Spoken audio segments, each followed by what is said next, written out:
Hi friends, good evening. Government jobs పోర్టల్కి స్వాగతం, సుస్వాగతం. ఆల్రెడీ మనం లాస్ట్ క్లాస్లోని కరెంట్ అఫైర్స్ 500 బిట్స్ మనం చెప్పాం. అందులో లాస్ట్ వీడియోలోని కొన్ని కరెంట్ అఫైర్ బిట్స్ మనం చెప్పుకున్నాం. ఈ వీడియోలోని కొన్ని కరెంట్ అఫైర్స్ బిట్స్ దాన్ని కంటిన్యూ చెప్పుకుందాం. ఒకవేళ కానీ ఈ వీడియో మీకు క్లారిటీగా లేకపోయినట్లయితే సెట్టింగ్స్లోని మీ యొక్క క్వాలిటీని కొద్దిగా పెంచుకోండి, మీకు క్లారిటీగా ఇంకా బాగా కనిపిస్తుంది, అర్థమవుతుంది కూడా. Okay sir, thank you very much. ఈరోజు మనం కరెంట్ అఫైర్స్ని ఈ వీడియోలోని కొన్ని టాపిక్స్ గురించి డిస్కస్ చేయబోతున్నాం. ఓకే సార్, ఇది కానీ ఈ క్లాస్ మీకు లైక్ అయినట్లయితే మీ ఫ్రెండ్స్ షేర్ చేస్తారని కోరుకుంటున్నాం. ఓకే సార్, ఫస్ట్ ఈ కరెంట్ అఫైర్స్లోని రీసెంట్గా మనకు స్టేట్ డివైడ్ అయిన తర్వాత మనకి కొన్ని సింబల్స్ని మార్చడం కూడా జరిగిందండి. చిహ్నాలు అంటారన్నమాట, సింబల్స్. అందులో మన ఆంధ్రప్రదేశ్లో చూసుకున్నట్లయితే స్టేట్ ట్రీ, రాష్ట్ర వృక్షంగా దేన్ని పెట్టడం జరిగిందంటే వేప చెట్టు అన్నమాట. నీమ్ ట్రీని మన స్టేట్ ట్రీ కింద డిక్లేర్ చేయడం జరిగింది మన ఆంధ్రప్రదేశ్కి. అదేవిధంగా స్టేట్ ఫ్లవర్, రాష్ట్ర పుష్పం ఏదంటే మల్లెపువ్వు, దీన్ని జాస్మిన్ అని పిలుస్తారు.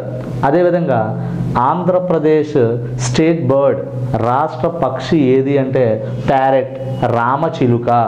అదేవిధంగా ఆంధ్రప్రదేశ్ స్టేట్ యానిమల్, జంతువు, మృగం ఏది అంటే కృష్ణ జింక, దీన్ని బ్లాక్ బక్ అని చెప్పేసి పిలుస్తూ ఉంటారు. అదేవిధంగా మన ఉమ్మడి తెలుగు రాష్ట్రం అయినటువంటి తెలంగాణలో మనం చూసుకుంటే ఇక్కడ కూడా కొన్ని మార్పులు జరిగాయండి.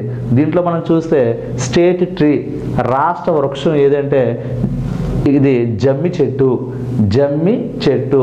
దీన్ని ఇంగ్లీష్లో ఏమంటారంటే ప్రాస్పియస్ ఆఫ్ సినోరియా అని చెప్పేసి దీన్ని పిలుస్తూ ఉంటారు. అదేవిధంగా స్టేట్ ఫ్లవర్, రాష్ట్ర పుష్పం ఏదంటే ఫ్లవర్ తంగేడు పువ్వు అని దీన్ని చెప్పుకుంటారండి. అదేవిధంగా స్టేట్ బర్డ్, రాష్ట్ర పక్షి ఏదంటే పాలపెట్ట, దీన్ని ఇండియన్ రోలర్ అని కూడా పిలుస్తూ ఉంటారు. అదేవిధంగా స్టేట్ యానిమల్, రాష్ట్ర మృగం ఏదంటే డీర్, జింక. ఇది తెలంగాణ రాష్ట్రం ఈ యొక్క చిహ్నాలు అనేవి. ఆంధ్రప్రదేశ్ చిహ్నాల గురించి మనం చెప్పుకున్నాం, తెలంగాణ రాష్ట్ర యొక్క చిహ్నాల గురించి కూడా మనం చెప్పుకోవడం జరిగింది. ఇప్పుడు రానున్న కాలంలోని మనకి గ్రూప్ 1, గ్రూప్ 2 కానీ సెంట్రల్ రైల్వే ఎగ్జామ్స్ కానీ వీటిపైన వచ్చే అవకాశం కూడా ఉంది. దీన్ని కొద్దిగా మనం జాగ్రత్తగా చూసుకోవాలి. అదేవిధంగా ఇటీవల అవినీతి సూచిక 2018 ప్రకారం అత్యంత అవినీతి సూచిక గురించి విడుదల చేయడం జరిగింది. 2018 అనాలిసిస్. ఈ యొక్క అవినీతి సూచికలోని మొత్తం ఎన్ని సభ్య దేశాలు ఉన్నాయంటే 180 సభ్య దేశాలు ఉన్నాయి. అందులోని అత్యంత ఎక్కువ అవినీతి కలిగిన దేశాలు 3 వచ్చాయి. అందులో మొదటిది ఎక్కువ అవినీతి కలిగిన దేశం ఏంటంటే సొమాలియా అండి. అదేవిధంగా సిరియా ఒకటి, అలాగే మరొకటి సౌత్ సుడాన్. ఈ 3 కూడా అత్యంత అవినీతి కలిగిన దేశాలుగా దీన్ని డిక్లేర్ చేయడం జరిగింది. అతి తక్కువ, ప్రపంచవ్యాప్తంగా అతి తక్కువ అవినీతి ఏదంటే మొదటిది డెన్మార్క్ అయితే రెండోది న్యూజిలాండ్. ఇది కరప్షన్ ఇండెక్స్, అవినీతి సూచిక 2018 ప్రకారంగా తక్కువ అవినీతి దేశాల గురించి మనం చెప్పుకున్నాం, ఎక్కువ అవినీతి దేశాల గురించి కూడా మనం చెప్పుకోవడం జరిగింది. అదేవిధంగా నెక్స్ట్ మరొకటి ఏంటంటే సైనిక శక్తి, మిలిటరీ పవర్. సైనిక శక్తి ఈరోజు ప్రపంచ దేశాల్లో తమ దేశాన్ని కాపాడుకోవడానికి, దేశాన్ని రక్షించుకోవడానికి సైనిక బలాన్ని పెంచుకుంటున్నాయి ప్రతి దేశం కూడా. దీని గురించి ఇటీవలగా ఒక సంస్థ అనాలిసిస్ చేసిందనమాట. ఆ సంస్థ పేరు ఏం పేరంటే గ్లోబల్ ఫైర్ పవర్ అనే ఒక సంస్థ అనాలిసిస్ చేసింది. ఈ అనాలిసిస్ ప్రకారంగా ప్రపంచంలో ఎక్కువ సైనిక శక్తి కలిగిన దేశం ఏదంటే ఫస్ట్ ప్లేస్లోని USA వస్తుందండి. సుమారుగా యునైటెడ్ స్టేట్స్ ఆఫ్ అమెరికాలో సైనిక బలం ఎంత అంటే 12,81,900 సైనిక బలం అనేది ఎక్కువగా ఉంది, మొదటి స్థానం. రెండోది రష్యా, రెండో స్థానం. రష్యాలో చూస్తే 10,13,628 అన్నది సైనిక బలం, ఇది రెండో స్థానంలో ఉంది. అదేవిధంగా చైనా మూడో స్థానంలో ఉంది, ఇది 21,83,000 అన్నది సైనిక బలం, ఇది మూడో స్థానం చెప్పొచ్చు. ఇంకా మన దేశ దేశం భారతదేశం సైనిక బలంలో 4వ స్థానంలో ఉందన్నమాట. ఎన్నో స్థానంలో ఉందండి? 4వ స్థానంలో ఉంది. మన భారతదేశ యొక్క సైనిక బలం ఎంత అంటే 13,62,000 మంది సైన్యం అన్నది మనకి ఇండియా 4th ప్లేస్లో ఉంది.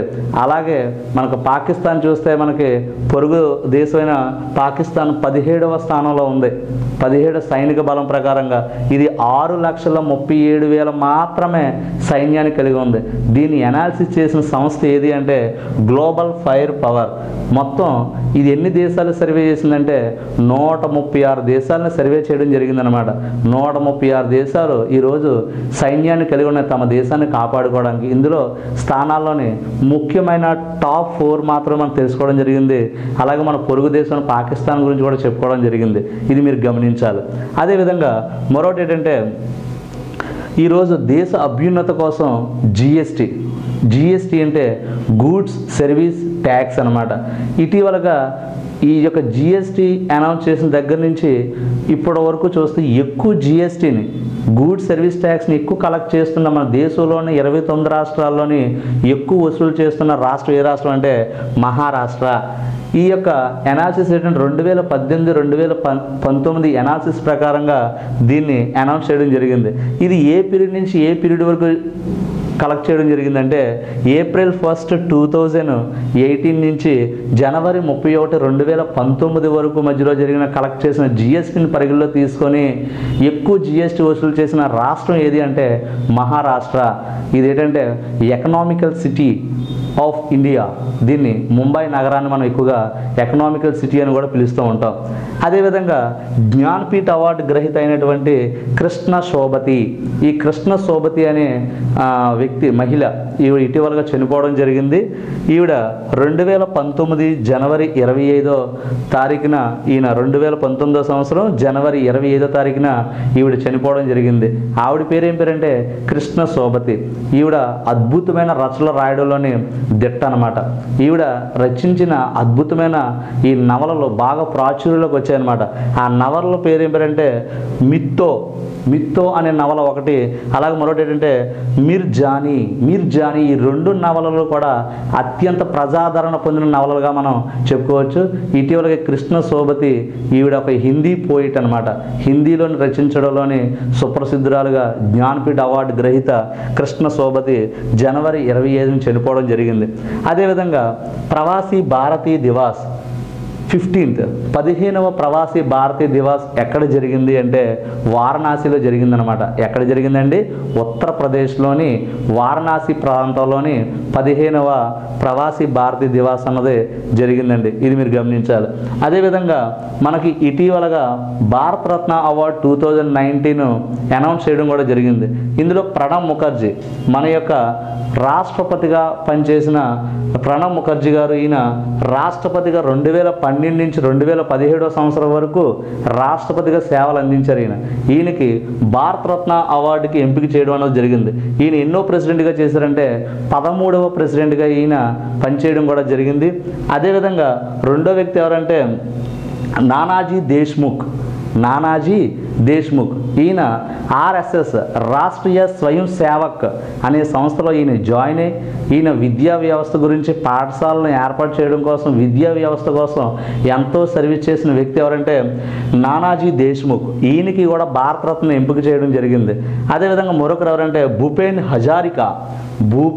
హజారికా అనే వ్యక్తికి, మూడో వ్యక్తికి కూడా భారతరత్న అవార్డుని అనౌన్స్ చేయడం అన్నది జరిగింది. ఈయన కూడా ఒక గొప్ప కవి, సినీ రంగంలోని ఒక రచనలు రచించిన వ్యక్తి, ఒక సంగీతంలోని అనేక రంగాల్లోని ఈయన నవల రచన అదేవిధంగా సినిమా రంగంలోని కూడా విశిష్ట సేవలకు చేసినందుకు గాను సంగీతంలోని కూడా ఈ భూపెన్ హజారికా అనే వ్యక్తికి భారతరత్న అవార్డుని డిక్లేర్ చేయడం జరిగింది. 2019వ సంవత్సరంలో ముగ్గురికి ఇవ్వడం జరిగిందండి. ఒకటి ప్రణబ్ ముఖర్జీ, నానాజీ దేశ్ముఖ్, భూపెన్ హజారికా. ఈ ముగ్గురికి కూడా 2019 భారతరత్న అవార్డు ఇవ్వడం అన్నది జరిగింది. అలాగే మరొకటి చూస్తే CBI central bureau of investigation. దీనికి డైరెక్టర్గా ఇటీవల ఎవరు నియమితులయ్యారంటే రిషి కుమార్ శుక్లా. రిషి కుమార్ శుక్లా అనే వ్యక్తి ఎంపికయ్యారు. ఈయన 1983 ఐపీఎస్ క్యాడర్ బ్యాచ్కి చెందిన వ్యక్తి అనమాట. 1983 ఐపీఎస్ క్యాడర్ బ్యాచ్కి చెందిన వ్యక్తి ఈ రిషి కుమార్ శుక్లా, సిబిఐ డైరెక్టర్. అదేవిధంగా నేషనల్ వాటర్స్ డే ఎప్పుడు జరుపుకుంటారు? ఎప్పుడంటే జనవరి 25. అదేవిధంగా ఇటీవలగా ప్రారంభమైన వందే భారత్ అనే ట్రైన్, పూర్వం దీన్ని ఏమని పిలిచేవారంటే ఫస్ట్ పేరు ట్రైన్ 18కి పెట్టిన పేరే వందే భారత్. ఈ ట్రైన్ ఢిల్లీ నుంచి వారణాసి వరకు ప్రారంభించడం జరిగింది. ఇది ఒక గంటకి 160 కిలోమీటర్ల వేగంతో ప్రయాణం చేస్తుంది. ఇది ప్రారంభించిన తేదీ జనవరి 27, 2019 సంవత్సరంలో దీన్ని ప్రారంభించడం, వందే భారత్ అనే ఈ ట్రైన్ ప్రారంభించడం జరిగింది. ఓకే సార్, ఈ యొక్క వీడియో ఇది కానీ మీకు లైక్ అయినట్లయితే మీ ఫ్రెండ్స్ షేర్ చేస్తారని కోరుకుంటున్నామండి. Okay, thank you.